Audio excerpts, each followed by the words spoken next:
So guys, I'm going to put to the test the Fanttik Nex S1 Pro. So this is going to be the electric screwdriver that you can see right here that has the 16 bits. So I went and took the one with the cross, so the Phillips tip, and I'm going to select the first level when it comes to the rotation, and we're going to use it with level 1, and then I'm also going to use it with level 2. You have two arrows right here, so it is going to be very easy to screw it in and then to unscrew it if you want to do so. Let's also test the second one right here.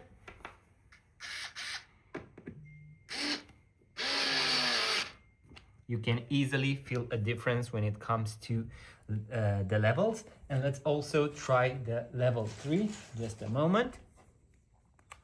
So just like this. And now let's also put this one to the test. So the last level is going to have the most output, so you can easily interchange in between them, and also you have the light, which is great. So guys, a very powerful and useful tool, the electric screwdriver by Fanttik, so make sure to grab one.